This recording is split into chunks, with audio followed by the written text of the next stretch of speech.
Good morning, Queen Daffy. Good morning, Melissa. How have you been today? Oh, good. Full of sparks.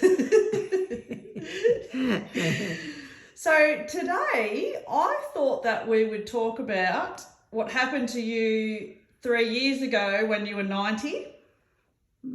Yep. Back then, we had a wood fire in the house for out here in the kitchen. And one day you decided to go out and get some wood to put in the fire. No one was home at the time because the kids were at school and I was away. What happened when you did that? Well, there was a chopping log, a round one. A really big one? Yeah, Yep. backyard. And a piece of wood standing up on it. Yep.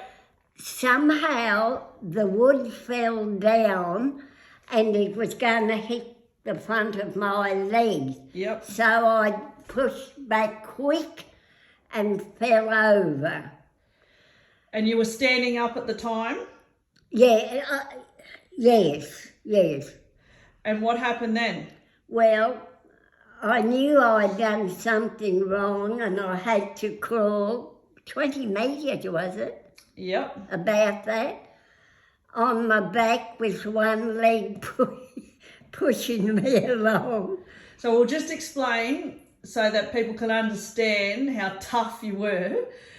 As a result of falling over, you fractured your right ankle, you fractured your right wrist, and you fractured your, I think it's your humerus bone up there. Mm. And so you were flat on your back. Yeah, flat on my back. In your dressing gown and nightie. I don't know whether I might have been dressed. No, you weren't. You were in your nightie. I was in the... And your dressing gown. Yeah. And because you had all those fractures, you knew you couldn't get up off the ground. Mm. So explain, how did you crawl on your back? Well, I was on my back, so I had to use my brain how to get from there into my bedroom. Why were you trying to get into your bedroom? Because I knew I'd hurt myself and I was going to try and ring you. So you're on your back, Mm. and you only really had one side of your body that was working. Mm. And how did you, Well, I was on my back and I'd put this leg and push and slide along. Now out the back there's pavers out there. Yeah. So it's not really easy to slide. They're rough pavers, they're not glossy ones. No. And you said George, the dog, was hanging around you. Yeah. And I think at some stage you said he was licking your face. Oh, yeah. And you had to tell him to go. Now, just at the back door there, we have a security door, and then we have the normal wooden door. And there's a little ramp that we have put down for you, so for your trolley. Mm. Now, explain how that worked when you were trying to crawl up it. Well, to tell you on the truth, I don't know how I got up in it, and I had to pull the door open and get up the fly screen door. Yeah, so lucky that wasn't latched shut. Yes. Or you wouldn't have been able to reach up. No, I'd have been out there. And even if I'd yelled out, there was nobody on the left-hand side, nobody on the right-hand side. And I think you said from memory it was about 9 or 9:30 when this happened, because the kids had not long left to go to school. Yeah. Now, on that little ramp, we put down some special strips, didn't we? Yeah. So they're non-slip strips. Yeah. But the thing that we put down to help you not slip down the ramp was the hardest thing of all because your dressing gown got caught to it, didn't it? Yeah, yeah. It was like Velcro. Yes, that's right. So I remember you saying that was the hardest part of trying to Yeah. get up that little ramp. Yeah. Okay, so once you got inside, what happened? Well, I pushed myself in and on my back into my bedroom to get to the phone. Yep. And I couldn't get there and I just lied on the floor. You couldn't reach the phone? No, I couldn't get up to get the phone. Yep.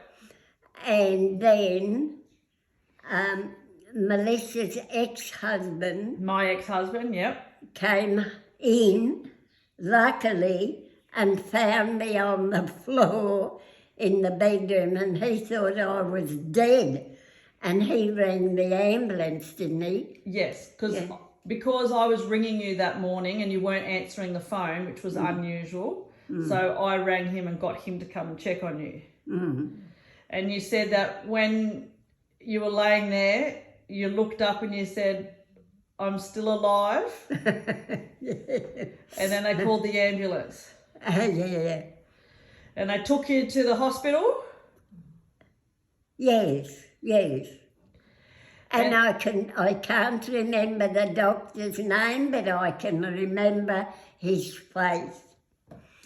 And you stayed in hospital for about 7 weeks. Was I that long? Oh, yeah. And whilst you're at the hospital, they said to me that you would probably be in casts for anywhere between 10 to 12 weeks. But do you remember how long it was when they took the casts off? I don't remember how long it was. It was only 6 weeks. Oh, only 6 weeks. Well, I must have good bones. Yes. Yeah. You must. And do you remember all the physio that you did? Do I remember the physio? Jack. Oh, yeah, that was Jack. But do you remember you had to do all that physio to learn how to walk again? Yeah. And I used to get on this thing like a ramp that had 2 railings, and I had to walk along. Yeah. And was this the time that we discovered that you had a different personality? Who was that? Dorothy? Yes, Dorothy. Who's Dorothy? My split personality. Dorothy's not very nice, is she? She's all right. No, Dorothy was a spawn of the devil. She's not very nice at all. Dorothy was only looking after herself. But you're all fixed now, Nan? Yeah. And you ended up coming home from hospital about 7 or 8 weeks later. Yeah, and you had to bring the meals in. I was in bed. Yes. And I had to bath you and look after you. I wasn't going to say something else. So I had to tend to you, didn't I? Yeah, you did. You were my nurse.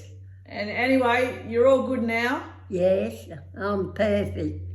Oh, come on, you got tickets on yourself. You got tickets on yourself. Well, I think 93 I'm bloody good. You are too, Nan. Yeah. You are too. Rightio, what are we having for lunch today? Oh, I don't know. I don't know. What will we have? I'll know what you'll have. You'll have salad. Rightio, well, what do you want, Subway today? Oh, I'll see how I feel about 1 o'clock. Okay. Rightio, Daffy. See you later. Goodbye.